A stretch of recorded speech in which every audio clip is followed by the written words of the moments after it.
और कहने लगे कि एक साधारण गृहस्थ भी अगर अपनी अर्धांगिनी को तो एकांत में बैठालता है, आप समाज।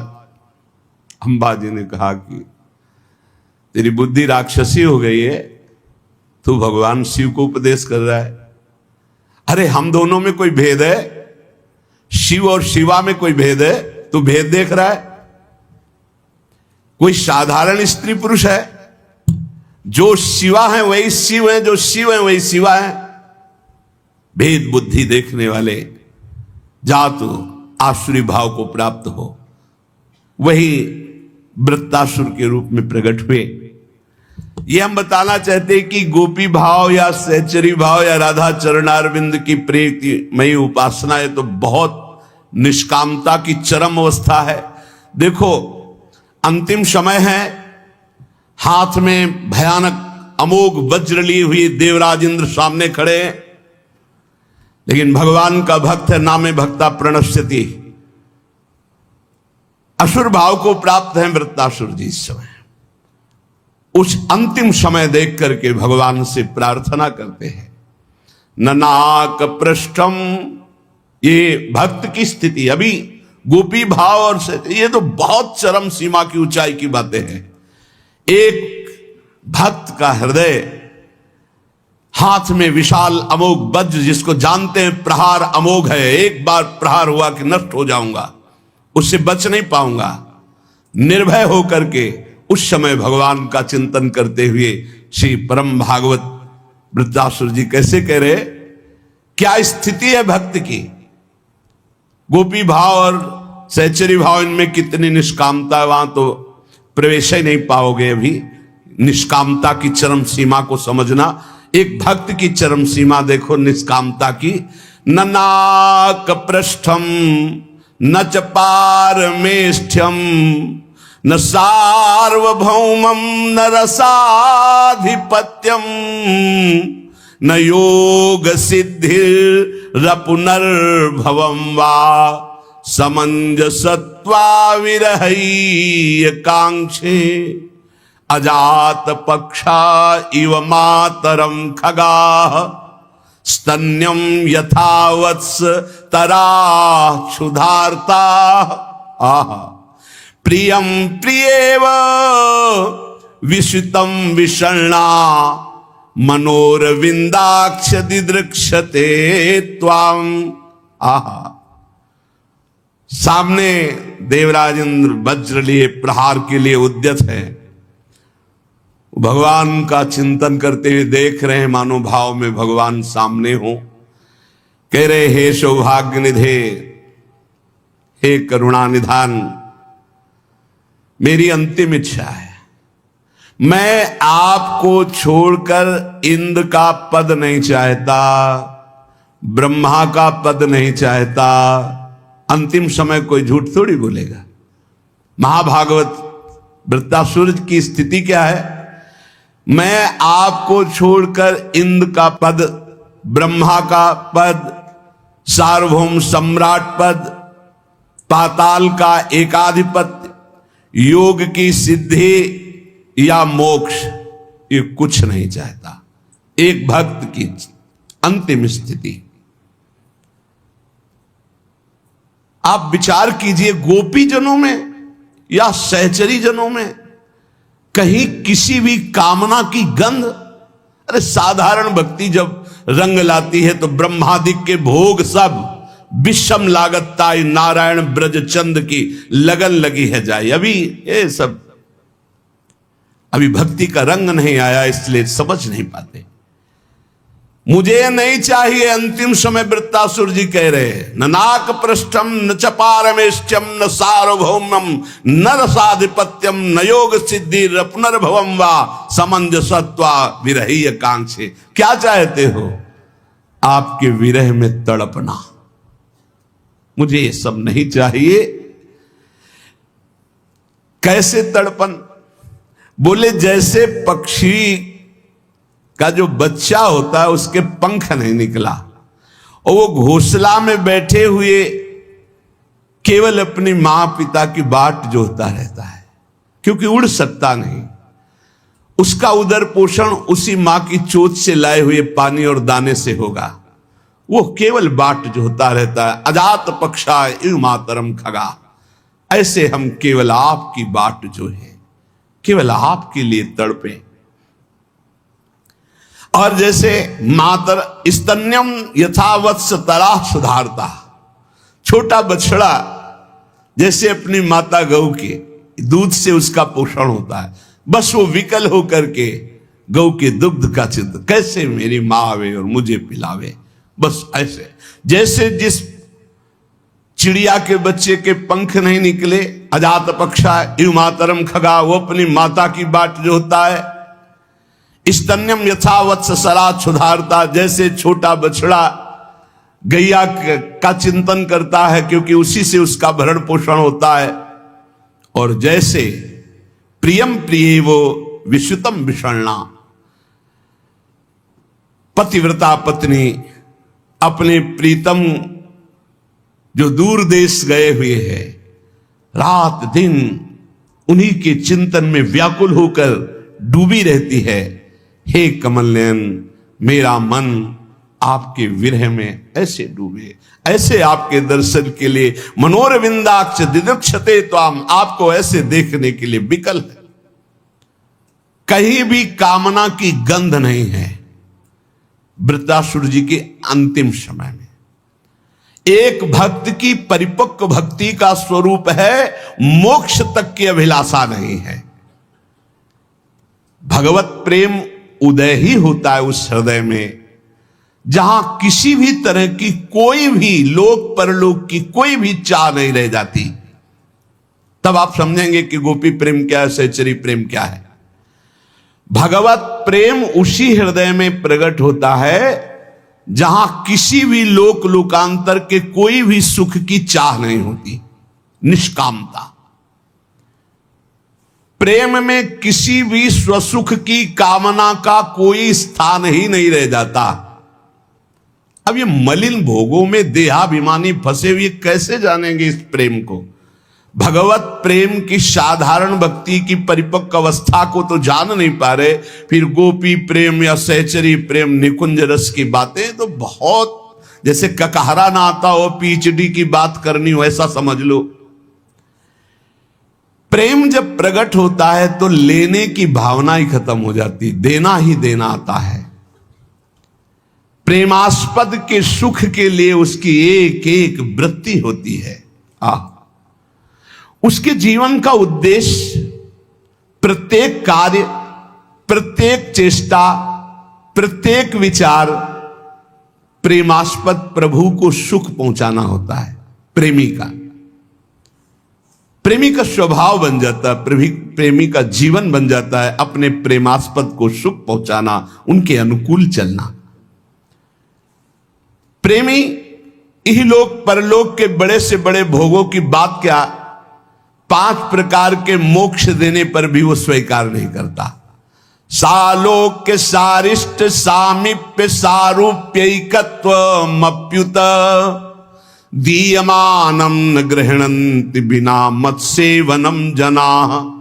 श्री भगवान कहते हैं जिसको मेरे प्रेम की पिपासा जागृत हो गई है जिसके हृदय में, या जिसको चाहे वो मेरी सेवा को छोड़ करके सालोक्य भगवान के साथ धाम में भगवत स्वरूप होकर विराजमान होना, सारिष्ट भगवान के समान ऐश्वर्य भोग प्राप्त होना, सामीप्य भगवान के समीप भगवान का स्वरूप धारण करके रहना, सारूप्य भगवान के समान बिल्कुल जैसे भगवान वैसे ही स्वरूप, एकत्व भगवान में ब्रह्म स्वरूप होकर लीन हो जाना, सालोक्य सारिष्ट सामीप्य सारूप्य एकत्व, 5 प्रकार की ये दुर्लभ मुक्तियां मोक्ष हैं। ये दिए जाने पर भी भगवत भक्त स्वीकार नहीं करता। और लोक लोकांतर के भोगों की तो बात जाने दो। भगवत प्रेमियों की पवित्र प्रेमाग्नि में लोक भोग मोक्ष इन सब की वासनाएं भस्म हो जाती प्रेमाग्नि में। केवल सारी की सारी आसक्ति अपने इष्ट के चरणों में होती है। उसका सहज स्वभाव होता है इष्ट का चिंतन, इष्ट के लिए रोना, इष्ट के लिए तड़पना, इष्ट के लिए विकल रहना। प्राण प्रीतम प्रभु को समस्त आचार अर्पण करके केवल उनके मधुर मधुर सुमिरन में वो डूबा रहता है। ऐसे पवित्र हृदय उपासक के प्रेम मार्ग की ऊंचाई पर चढ़ना शुरू करते हैं, जहां लोग भोग मोक्ष कोई कामना नहीं, सारे कर्म प्रभु को अर्पित करके निरंतर स्मरण परायण उनकी ऊंचाई बढ़ती है आध्यात्मिक। एक तार निरंतर चिंतन जिनका कभी भी नहीं टूटता है, सूक्ष्मतर रूप नित्य निरंतर उनको भगवान की अनुभूति होने लगती है। देखो एक एक शब्द अमृतमय है। जिनका निरंतर एक तार चिंतन चलता है, कभी टूटता नहीं, उनको भगवान की सूक्ष्म से सूक्ष्म बात का अनुभव होने लगता है, अनुभूति होती है। प्रतिक्षण नित्य नूतन नवायमान मधुर रूप उनके सामने प्रकाशित हो जाता है। भगवान की समस्त वाणी प्रकाशित हो जाती है उनके हृदय में, रूप प्रकाशित हो जाता है, सूक्ष्म से सूक्ष्म ज्ञान प्रकाशित हो जाता है। किनके? जिनके हृदय में निरंतर एक तार तैल धारावत भगवत चिंतन चलता है, जिनकी कोई भी चेष्टा भगवत विमुख नहीं रह जाती है, तब उनके अंदर जो प्रेम आता है उसे कहते हैं अनिर्वचनीय प्रेम स्वरूपम। देवर्षि नारद जी ने कहा वो अनिर्वचनीय प्रेम जागृत होता है जिसको वाणी से नहीं बताया जा सकता। पवित्र प्रेम में अब इंद्रियां साधारण इंद्रियां नहीं रह गई। साधारण इंद्रियां प्रकृति को देखती हैं, प्रेममयी इंद्रियां परमात्मा को देखती हैं।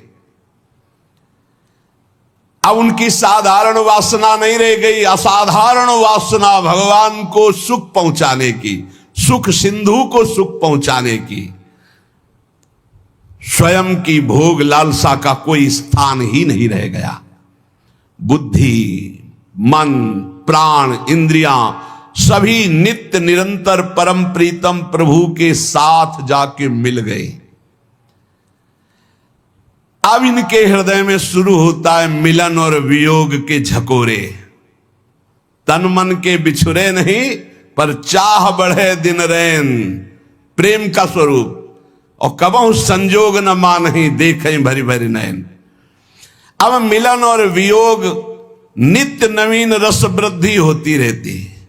कभी मिलन तो उनकी प्रेम माधुरी, रूप माधुरी, उनकी वार्ता, उनकी चर्चा, इसमें डूबे। कभी दशा एकदम बदली, ऐसा लगा कभी प्रभु नहीं मिले, चिल्ला चिल्ला कर रो रहे। प्रेम की चर्चा सुनते ही उनकी दशा बदल जाती है। वो प्रेम में ही संतुष्ट रहते हैं, प्रेम में ही नित्य रमण करते हैं। पर ये प्रेम किसी प्रेमी महापुरुष के संग से ही जागृत होता है। ऐसी निष्कामता, लोक परलोक भोग मोक्ष की चाह मिटा देने की वृत्ति, ये भगवत प्रेमी महात्मा के संग से ही प्राप्त होती है। जब किसी भगवत प्रेमी महात्मा का संग मिलता है तब ऐसा प्रेम जागृत होता है। इसीलिए कहा गया तुलयाम लवे नापि ना स्वर्गम ना पुनर्भवम भगवत संग संगस्य मर्त्यानाम किमुताशिषः। यदि भगवत प्रेमी महात्मा का एक लव मात्र समय के लिए संग मिल जाए तो स्वर्ग और मोक्ष की भी तुलना नहीं की जा सकती। फिर तुच्छ मनुष्य लोक के भोग की तो बात ही क्या। परम पवित्र भुक्ति मुक्ति त्यागी उज्ज्वलतम प्रेम, ऐसे महापुरुष का संग प्रेम प्रकट करता है। तब वो ये जानना शुरू होता है कि ब्रज क्या है, वृंदावन क्या है, प्रिया प्रीतम क्या है, गोपी जन क्या है, सहचरी जन क्या है। समझ रहे? तब उसके अंदर जब इस कोट की ऊंचाई होती है, इस परम पवित्र भोग मोक्ष त्यागी उज्जवल प्रेम का मूर्तिमान स्वरूप जब ऐसे रसिक प्रेमी जन मिलते हैं तब प्रेम की बात, तब प्रेम की चर्चा, तब कहीं प्रियाजू के नाम रूप लीला धाम की कुछ झांकी समझ में आती है। जिसके हृदय में युगल सरकार के अतिरिक्त और कोई लालसा नहीं, प्रिया प्रीतम के, ना कोई चिंता, ना कोई शोक, ना कोई भय, ना कोई लालसा, ना कोई कल्याण मोक्ष की कोई चाह नहीं, वो सब राधा रानी के चरणों की उपासना के रंग में प्रवेश पाते हैं। बड़ा पवित्र आदर्श है किशोरी जी के चरणों की उपासना का, जहां मोक्ष का भी त्याग है। श्री राधा किशोरी की ये 8 सखियां छाया की तरह हर समय रहती है। ललिता, विशाखा, चित्रा, चंपकलता, सुदेवी, तुंग, विद्या, इंद्रलेखा, रंग देवी, इन प्रत्येक की अनुगता 8-8 सखियां हैं। उनकी भी बहुत सी सखियां, ये सब घेरे रहते हैं हमारे प्रिया प्रीतम को 8 पैर सेवा में। पता नहीं कहां से वर्णन किया जाता है। प्रिया प्रीतम एक पल के लिए वियोग, इन सखियों से एक पल के लिए वियोग नहीं, एक पल के लिए कभी वृंदावन से बाहर नहीं। श्री श्यामा श्याम की प्रीति साधन में नित्य संलग्न रहती हैं सखियां। इन सब की आराध्या हैं, सेवा युगल की, पर इन सब की आराध्या है श्री राधा किशोरी जी, इष्ट श्यामा महारानी, सब सखियों की। प्रेम भक्ति की चरम स्वरूपा गोपीजन, गोपीजन प्रेम भक्ति की चरम स्वरूप, प्रेम की ध्वजा। और गोपी जनों को जहां से प्रेम प्राप्त हुआ वो श्री जी के चरणारविंद, और श्री जी के चरणारविंद की ठसक रखने वाली ये सखिया 8 पहर सेवा सुख संपादन में राधा माधव के अतिरिक्त इनकी सोच में कुछ है ही नहीं। सखियों की सोच में बढ़्यो आनंद मोद सबके, महाप्रेम सुरंग रंगी, और न कछु सुहाय तिनको, जुगल सेवा सुख पगी, निच देउस जानत नाई सजनी, एक रस भीजी रहे, गोप गोपिन आदि दुर्लभ, ते सुखे दिन प्रतिल है। इस प्रेम भाव में शंका, संकोच, संशय, संभ्रम यहां कहीं कुछ नहीं। ये आत्मनिवेदन की पराकाष्ठा का प्रेम स्वरूप है राधा प्रेम। रति, प्रेम, प्रणय, मान, स्नेह, राग, अनुराग, भाव, महाभाव, ये सब यहां परम विकास को प्राप्त होता है। श्री युगल सरकार जब करुणा करते हैं तब हृदय में इस बात का परिचय प्राप्त होता है। अनादिकाल से अनंत काल तक निकुंज में रस प्रवाहित हो रहा है। जिस निकुंज में बैठे हो, वृंदावन नवनिभृत निकुंज में, ये परम त्याग, परम प्रेम, परम आनंद की भूमि है। यहां सदैव ये त्रिवेणी में जो गोता लगाता है वही इस रस का रसास्वादन करता है। परम त्याग, परम प्रेम और परम आनंद। परम त्याग, किंचन मात्र लोक भोग मोक्ष कोई आकांक्षा नहीं। परम आनंद, परम प्रेम, ये है संगम। यहां वृंदावन की जो त्रिवेणी है, परम त्याग, परम आनंद, परम प्रेम की साधना की 2 धाराएं हैं, अनादिकाल से चली आ रही हैं। एक धारा है अहम के परिणाम की चिंता, मेरा क्या होगा, मैं क्या करूं जिससे सुखी हो जाऊं। लौकिक वस्तुओं की चाह, पारलौकिक वस्तुओं की चाह, या लौकिक पारलौकिक त्यागी मोक्ष की चाह। एक है अहम के परिणाम की उपासना, मेरा अहम, मैं कैसे कल्याण को प्राप्त हो, मुझे कैसे मोक्ष प्राप्त हो, या कैसे लोक के भोग सुख संपत्ति। ये इसमें आपको करोड़ों उपासक मिलेंगे। अहम की 2 धाराएं हैं साधना की। एक धारा में अहम के परिणाम की चिंता, अहम के मंगल की चिंता, अहम के मोक्ष की चिंता। अहम को कैसे सुख मिले, अच्छे से अच्छे भोग भोगना या कल्याण हो जाना, मोक्ष हो जाना, ये अहम की धारा की। और दूसरी है पूर्ण आत्मसमर्पण, जिसमें किंचन मात्र अहम की कोई चिंता नहीं है। यह है यहां की उपासना। पूर्ण आत्मसमर्पण 9 के बाद यहां प्रारंभ होती है आत्मसमर्पण। ये जो प्रथम धारा की, इसमें आपको बहुत से साधन साध्य सब मिलेंगे, अष्टांग योग, ज्ञान, सब इसी में भरे पड़े, कर्म योग सब इसी में। ये जो दूसरी है अहम के समर्पण की, ये है वृंदावन रसोपासना। इसमें अपनी तो कोई चिंता परवाह ही नहीं है। यहां प्यारी जू और प्यारे जू को रिझाने के लिए अपने को भूल जाना है, अपना आत्मसमर्पण कर देना है। जिसको आत्म परिणाम की किंचन मात्र चिंता परवाह नहीं, अपने मंगल, अपने कल्याण, अपने मोक्ष, अपने सुख की कोई चाह नहीं, वो श्री राधा किशोरी के चरणों की उपासना का अधिकार प्राप्त करता है। तो अपने लोग अधिकारी तो नहीं, पर लाइन में उसी में खड़े कर दिए गए, बहुत बड़ी ऊंचाई पर। भ्रमित मत होना, बहुत भ्रमित करने वाले माया के पार्षद मिलेंगे।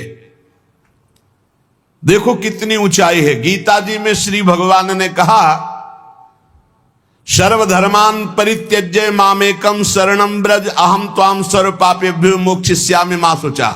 इसमें लगता है बहुत ऊंचाई है,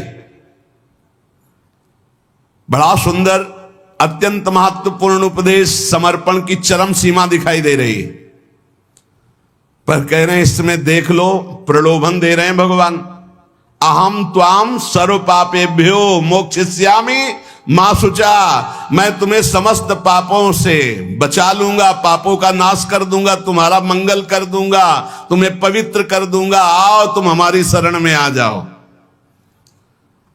ये पहली ही साधना वाले हैं, अहम की साधना, जिसमें मेरा कल्याण कैसे होगा, मेरा मंगल कैसे होगा, मेरे पाप कैसे नष्ट होंगे, में उनके लिए है सर्वधर्मान परित्यज्य मामेकम शरणम।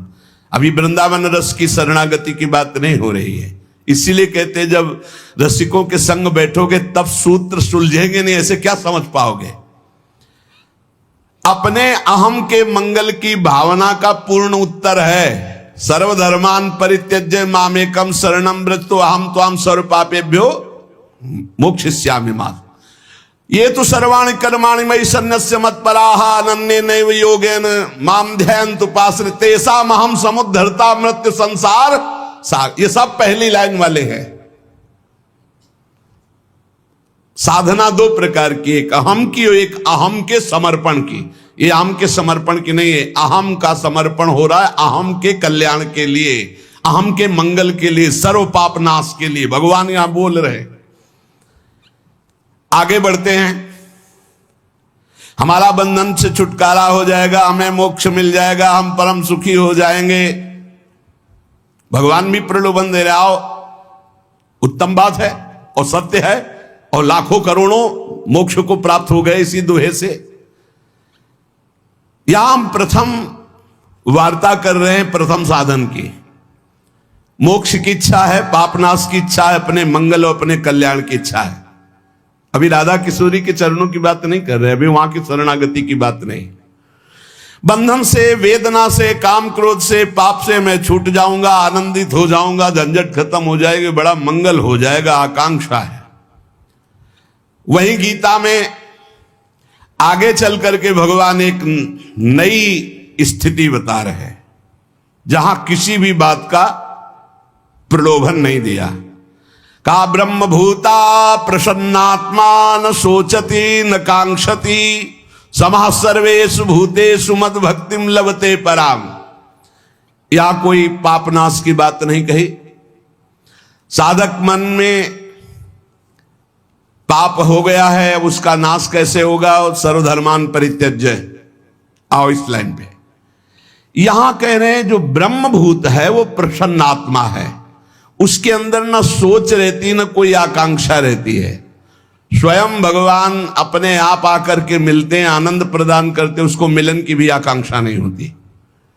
ये है पराभक्ति का फल। न कोई सोच है, न कोई चाह है, हर समय वो ब्रह्म चिंतन में डूबा हुआ परमानंद में मगन रहता है। न उसको पापनाश की चिंता है, न मोक्ष की चिंता है, न कोई लाभ की चिंता है। ये मेरी पराभक्ति का है। मद भक्तिम लभते पराम, ये इस श्लोक से बहुत ऊंची चीज है। सर्वधर्मान परित्यज्य से ये बहुत ऊंची चीज है। ब्रह्म भूता प्रसन्नात्मा न सोचते न कांक्षति समा सर्वेषु भूतेषु मद भक्तिम लभते पराम। जहां कोई आकांक्षा नहीं, जहां कोई वासना नहीं, जहां कोई अहम का कल्याण मंगल की बात नहीं, अहम का पूर्ण विस्मरण, इसमें समर्पण।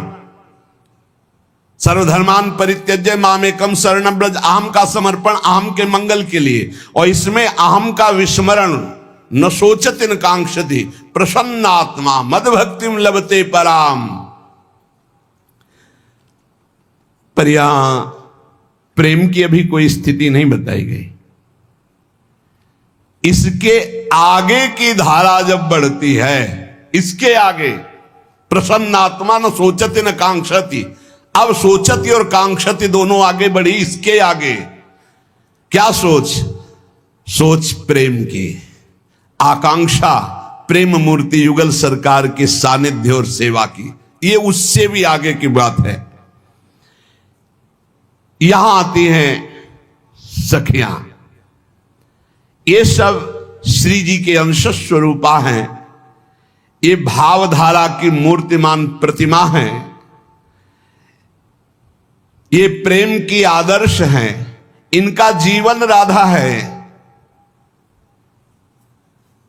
एक बार ब्रह्म विद्या पद्म पुराण के पाताल खंड में ये चर्चा आती है। स्वयं तपस्या कर रही थी मूर्तिमान ब्रह्म विद्या। उसको तप करते देखकर ऋषियों ने पूछा कि आप कौन हैं, आपके तेज से पूरा वन प्रकाशित हो रहा है। तो उन्होंने कहा, मैं इतना कठिन जो तप कर रहे हूं, मेरा परिचय तुम जानोगे तो आश्चर्यचकित हो जाओगे। हम तुम्हारी आराध्या हैं, तुम सब ब्रह्म ऋषि जिसकी आराधना करते हो, मैं वो ब्रह्म विद्या हूं। तो ऋषियों ने पूछा कि हमारे सबके कार्य तो आपसे पूर्ण होते हैं, ब्रह्म विद्या से ब्रह्म बोध होता है, और आप किस कार्य के लिए इतना कठोर तप कर रहे? तो उनकी यह हिम्मत नहीं हुई कि वो बोले कि मैं श्री जी की चरणों की आराधना के लिए। ऋषियों ने पूछा, आप तपस्या किसके लिए कर रहे हो? इसमें लिखा है कि वो इतनी सामर्थ्य नहीं रख पाए कि वो भूल जाती कि मैं राधा किशोरी के भाव की प्राप्ति के लिए कर। तो उन्होंने कहा कि मैं गोपी भाव की प्राप्ति के लिए साधना कर रही हूं।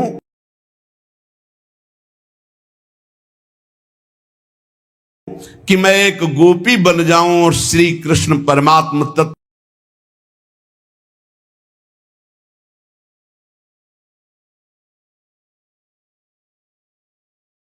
तो हमारे गलवैया दे रास करें। श्री राधा माधव के सुख की जो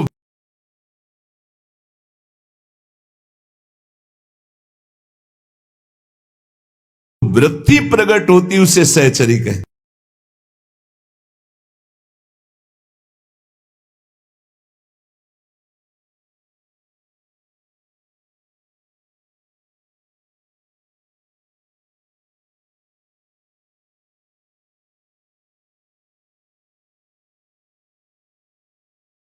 आनंद ब्रह्मभूता प्रसन्नात्मा न सोचति न कांग, उसके आगे। इसीलिए हम कह रहे हैं, अपने लोग लिफ्ट में बैठे यात्रा नहीं कर रहे, यात्रा की चर्चा हो रही, होश खराब हो जाते। तभी कहा जाता है बड़े बड़े किशोरी जी के चरणारविंद की आराधना का अधिकार नहीं प्राप्त कर पाए। तो बड़े बड़े नहीं कर पाए अपने लोग, कई बच्चा के पेट और घट करे विनाशन। अपने लोग गोद में बैठे हैं आचार्य की कृपा से ऐसी जगह। अनेक साधना के भाव इस तरह समझ लेना चाहिए। यदि आपको इस राधा धारा में डूबना है तो आपको बचना होगा संपर्क से।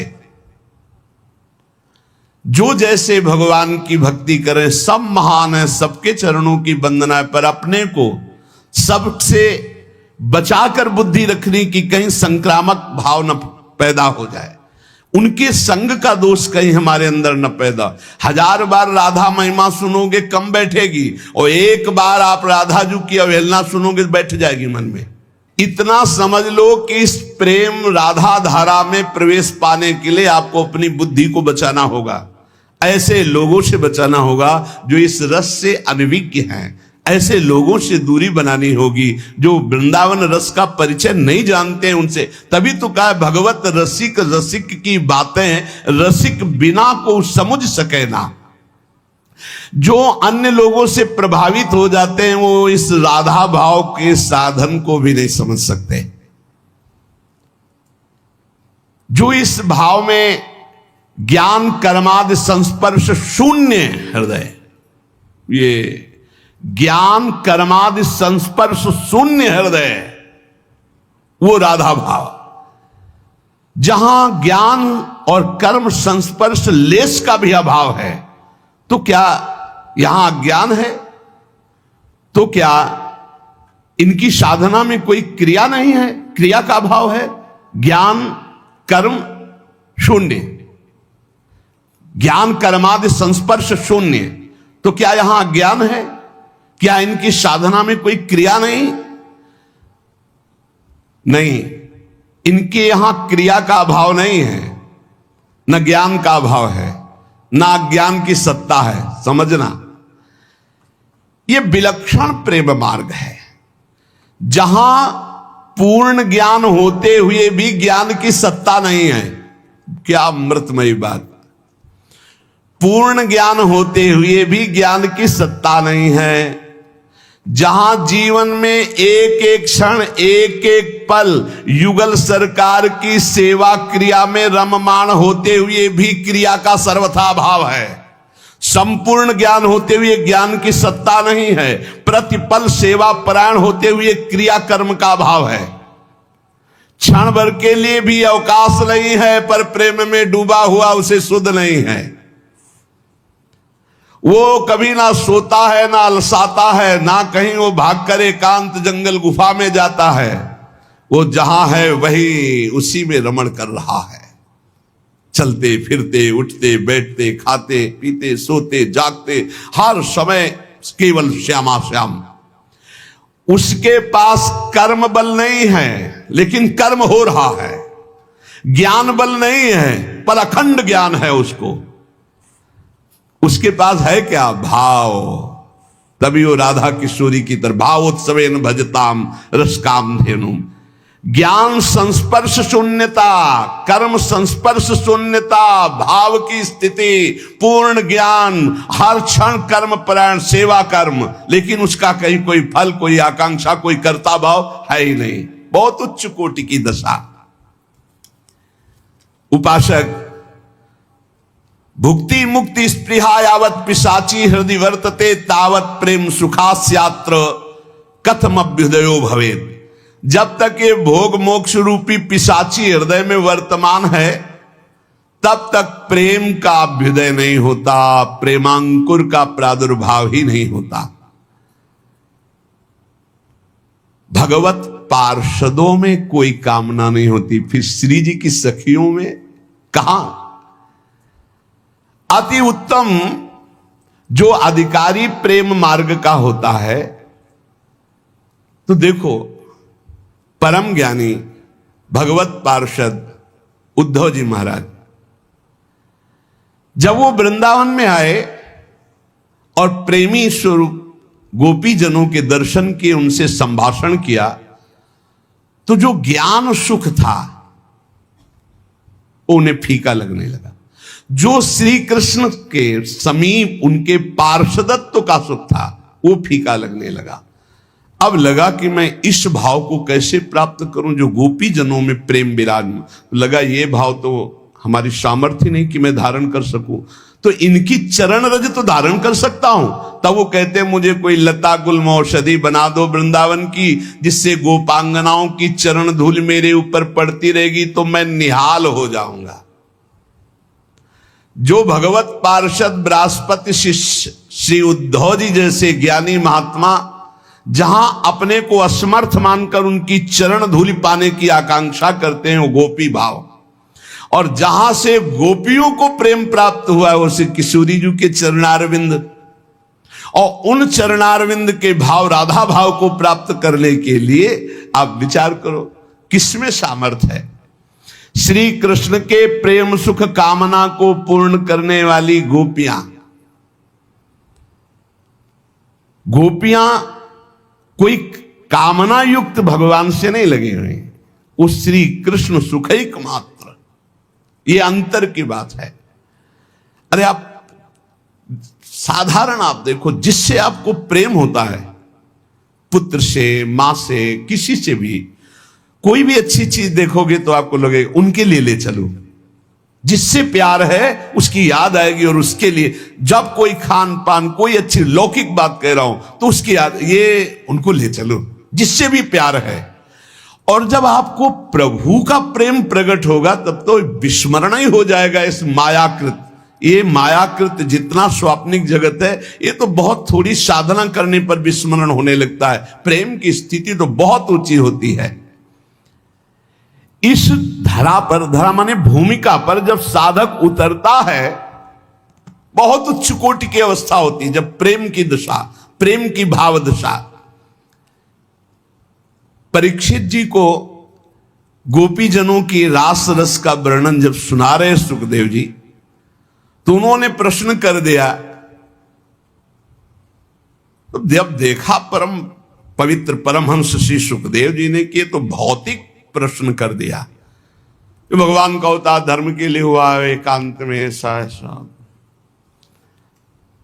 तो उन्होंने उसी समय से रास का संवरण कर दिया और कहा देखो जो ईश्वर कोटि के महापुरुष होते हैं उनके चरित्रों को जानना बहुत कठिन है। हम तो बस इतना ही कहेंगे कि ऐसे ईश्वर कोटि के महापुरुषों के चरित्रों का अनुकरण नहीं करना चाहिए, जैसे भगवान शंकर जहर को पिया और गले में रोक लिया, दूसरा एक बूंद पानी नहीं रोक सकता। अगर यहां घाटी द्वार में ऐसे खांसते हुए परेशान हो जाए और हलाहल विष पी लिया तो कोई शंकर क्या जैसा हो सकता है? ऐसे ही भगवान जो कर उसका हम अनुकरण नहीं कर सकते। अग्नि सूर्य आदि ये सब कुछ भस्म कर देते, खा जाते, सब कोई थोड़ी ऐसा कर सकता है। दूसरी बात बताई कि भगवान जो गोपियों के साथ रास कर रहे हैं, ये गोपी सबकी आत्मा स्वरूप भगवान स्वयं अपने आप से अपने आप में रमण कर, पर अच्छा नहीं लगा सुखदेव जी को और वहीं से रास का संवरण करके दूसरी लीला प्रारंभ कर दी।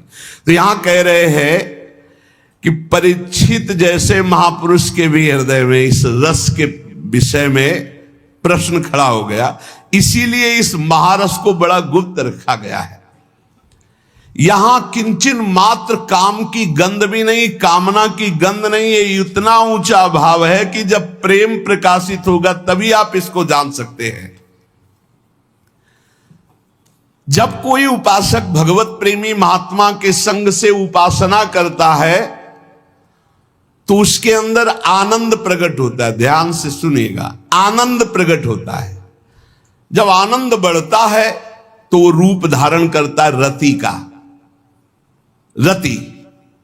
फिर वो जब गाढ़ रूप धारण करती रति तो प्रेम, जब प्रेम बढ़ता है तो उसे स्नेह, स्नेह बढ़ता है तो भाव, भाव बढ़ता है तब प्रणय, प्रणय बढ़ता है तब अत्यंत राग, राग बढ़ता है तब अनुराग, और जब अनुराग चरम सीमा पे पहुंचता है तो भाव, और जब भाव चरम सीमा पे पहुंचता है तो महाभाव। और ये महाभाव श्री जी के चरणों से प्राप्त होता है। पूज्य भाई जी राधा बाबा आदि इसी महाभाव को चरम सीमा का देखो, चित्त में आराध्य देव के सिवा अन्य किसी विषय वस्तु व्यक्ति की जरा भी चाह और स्मृति ना रह जाना, इसे रति कहते हैं। रति किसे कहते हैं? आपकी प्रभु में रति हुई किसे कहते? चित्त में आराध्य देव के सिवा अन्य किसी वस्तु विषय व्यक्ति में जरा भी चाह या स्मृति ना रह जाना। जब समस्त इंद्रियां केवल आराध्य देव में स्थित होती हैं, उसे रति कहते हैं। और रति जब प्रगाढ़ रूप धारण करती है, केवल इष्ट देव, जैसे गोपीजन जित देखूं तित श्याममयी, उसे प्रेम कहते हैं। प्रेम जब अनन्य ममता धारण करता है, गाढ़ ममता धारण करता है, इष्ट के सिवा कहीं कोई अपनापन, कहीं कोई स्मृति, बिल्कुल किंचन मात्र नहीं, तब वो स्नेह कहा जाता है। प्रगाढ़ प्रेम की स्थिति, अत्यंत स्नेह में विकलता।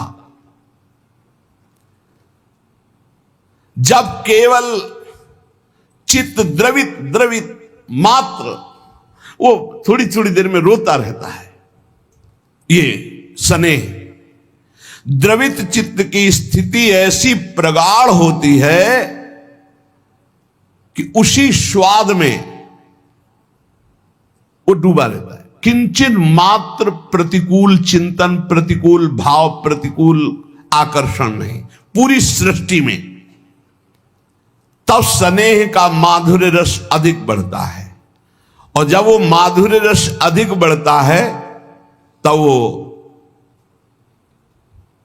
राग के पहले जो भाव आता है, गाढ़ भाव, अब हर समय वो भाव में भरा रहता है। रति, प्रेम, स्नेह, भाव, ये बहुत ऊंची स्थिति की तरफ जा रहा है। ये भाव इतना माधुर्य रस से युक्त हो जाता है कि वो प्रणय रूप धारण कर लेता है। वो कभी अपनी प्रभु से मान धारण करता है, कभी प्रभु से, वो वार्ता प्रभु से ही होती है। कभी प्रभु से वो रूठ जाता है, कभी प्रभु से आसक्त हो जाता है, कभी प्रभु के लिए वो रोने लगता है, कभी प्रभु के लिए वो गाने लगता है। तो मान भी प्रभु से करता है, मनाने आना पड़ता है। जैसे ग्वारिया बाबा मान कर गए, जाओ आज से तेरा नाम ही नहीं जपेंगे। यार तो इतना जीवन हो गया तेरे लिए तड़पते हुए, पुकारते हुए, जब तेरे को इतना है कि मेरे पुकारने पर तू नहीं आ रहा, तो आज से मैं तेरा नाम नहीं जपूंगा, आज से तुझे पुकारूंगा नहीं। मान कर गए। शाम नहीं हो पाई थी, आ गए ठाकुर जी रमण रेती में ही, अचला पकड़ लिया पीछे से, ए बाबा देखा, अरे मेरा यार, लिपट गए गले से। अरे हमने तो नियम लिया था इससे बात नहीं करेंगे, बोलेंगे नहीं, चल दिया पीछे, मनाते चले जा रहे ठाकुर जी बाबा। ये मान, भक्त के हृदय में मान, जिसे प्रणय कहते हैं। जगत में ये मान आसुरी भाव का है, ये मान नहीं, ये प्रेम भाव का मान, बड़ा मधुर, प्रीतम को आकर्षित करने वाला, प्रीतम को सुख पहुंचाने वाला, बड़ा पवित्र ये मान है।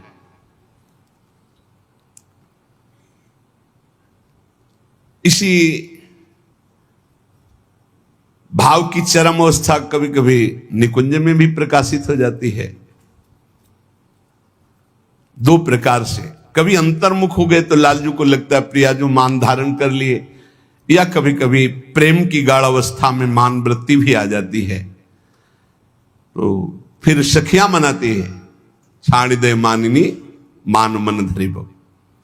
मान, फिर जब ये मान अत्यंत गाढ़ रूप धारण करता है, राग, मतलब यहां प्राणों का कोई महत्व नहीं रह जाता। राग जब अत्यंत गाढ़ रूप धारण, तो अनुराग, बहुत ऊंची स्थिति। फिर उसके अंदर महाभाव रस का जागरण होता है, और ये महाभाव रस प्यारी जी के चरणों से, कितनी ऊंचाई की बात है। यहां तो साधारण भक्ति ही हृदय में आना बहुत कठिन होता है। अच्छा, ये सब जितना है, ये सब किसी साधना से प्राप्त नहीं होता। इस श्री जी के प्यारे लाडले जो रसिक जन हैं, वो जब कृपा करते हैं तो अपने को पता भी नहीं चलता, जैसे लिफ्ट में पता ही नहीं चलता, जब गेट खुलता है तो लगता है 16वें फ्लोर पर आ गए। ऐसे इतनी ऊंचाई पर हम चढ़ के नहीं जा सकते, ये कृपा का मार्ग है। देखो ध्रुवदास जी जैसे महापुरुष कह रहे हैं कि सबे अंग गुणहीन हो, ताको जतन न कोई, एक किशोरी कृपाते जो कछ होय सो होय। श्री जी श्रृंगार करती है लालजू के सुख के लिए। लालजू सारी चेष्टा करते हैं श्रीजू के सुख के लिए, लाडली लाल के सुख के लिए सहचर्या। यहां सब तत्सुख की होड़ लगी हुई है, सो सुख की कहीं भी किंचन मात्र गुंजाइश नहीं। बनी वृषभानुनंदिनी आज, भूषण बसन विविध पहिरेतन, पिय मोहन हित साग। इसलिए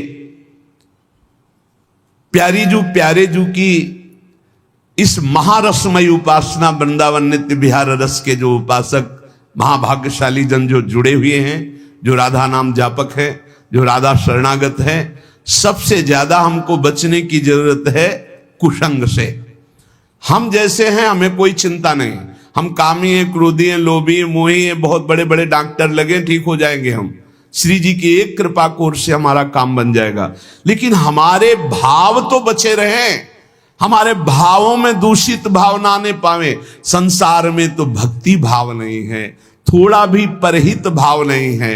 कोई बिरला भक्त ईमानदारी से भक्ति मार्ग में चल रहा है, फिर ये वृंदावन प्रेम रस की ऊंचाई की तो पहुंच ही नहीं है। इसलिए अपने कानों को बचाइए, जो चर्चा सुनते हैं उसको बार बार सुनिए, और ये कृपा वर्ण कीजिए कि लाडली जी ने आप पर कितनी कृपा की है कि ऐसी उच्च कोटि की रसमयी भावना में हमें, जहां हमारी पहुंच नहीं है वहां हमको पहुंचा दिया। इसीलिए हम बार बार सावधानी पूर्वक अपने चित्त को श्री जी के चरणों में लगाएं, श्रवणेंद्री को बचाएं, ऐसी कोई बातें न सुने, ऐसे कोई हमारा चिंतन न बिगड़ने पावे।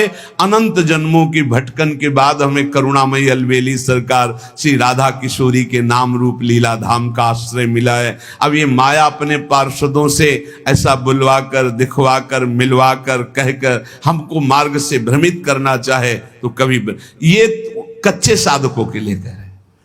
जो परिपक्व साधक है ना, तो उनको जितना आप विरोध करोगे उतना ही पुष्टता और होती है और प्रीति होती है।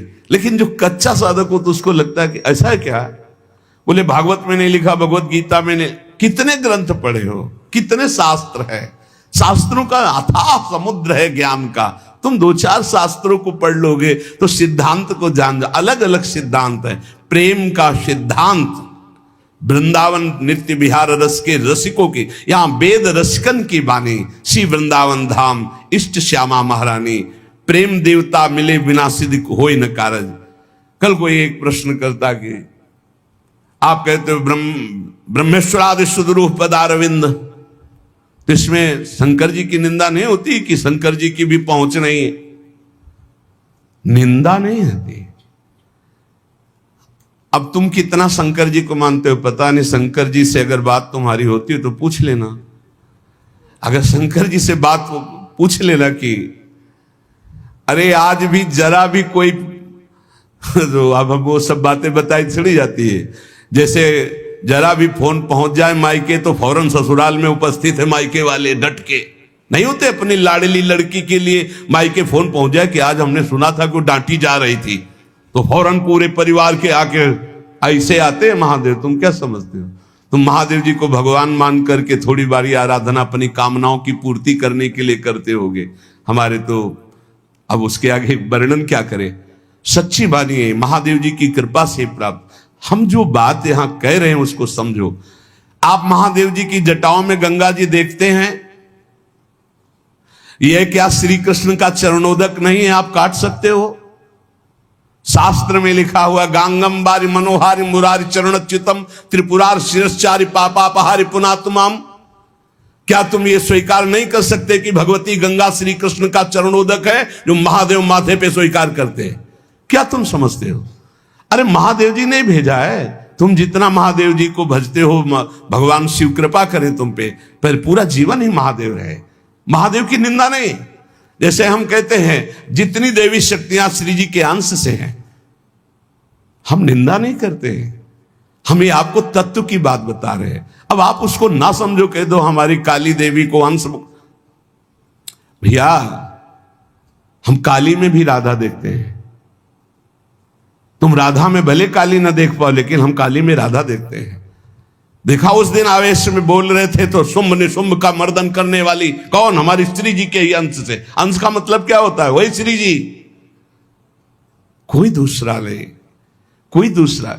यहां से कभी किसी की निंदा की बात नहीं आएगी। अगर आप सौम्य स्वभाव से उसका अर्थ देखेंगे तो सिद्धांत की चर्चा होगी। शिव जी की निंदा, अरे यहां चाकू रख के निंदा करवाई जाए तो भी नहीं निकल सकती शिव जी की निंदा। पर तत्व की जब बात आती है, जब प्रेम लीला की, देखो एक बात सिद्धांत की समझ लो, इस सृष्टि का खेल रचने वाला एक है और इस सृष्टि के खेल में एक है, पर उसका खेल अनेक है। वही जो रहस्य जान गया, तो जब खेल का स्वाद लेंगे तो उसमें वर्णन करेंगे हार और जीत का। लेकिन जब तत्व की बात आएगी तो वही हारने वाला है और वही जीतने वाला है। या रहस्य रघुनाथ कर बेगिन जाने कोय, और जो जाने रघुपति कृपा तो सपने मोह न हो। हम सब एक में हैं, लेकिन जब हम पाला बीच में खड़ा करके कबड्डी खेलेंगे तो जब तुम्हें हराएंगे तो हम नाचेंगे, हार गया हार गया। और जब बैठ के प्रसाद पाएंगे तो एक ही लाइन में खाएंगे, एक ही पंक्ति में पाएंगे। ऐसे यहां तुम्हें समझा रहे, एक ही तत्व है, वो एक ही तत्व अनेक रूपों में अनेक खेल खेल रहा है। जब खेल की बात आती है तब हार जीत की बात आती है। जब खेल की बात आती है तो उसमें छोटा बड़ा की बात आती। खेल में, तत्व में नहीं। तत्व में जो कृष्ण वही शिव, जो शिव वही कृष्ण, इतना अंतर नहीं। और जब खेल की बात आती है तो कभी श्री कृष्ण आराधना कर रहे हैं शिव की कृपा प्राप्ति के लिए। ऐसा नहीं कि हम पढ़े लिखे नहीं, महाभारत में आराधना कर, तो कभी शिव आराधना कर रहे हैं श्री कृष्ण प्राप्ति के लिए। श्री कृष्ण प्रकट हो रहे तो अपना रूप, कभी वो महादेव प्रकट हो रहे तो वरम ब्रूहि, श्री कृष्ण से बोल। ए भाई, ये खेल है, खेल में भ्रमित मत होना।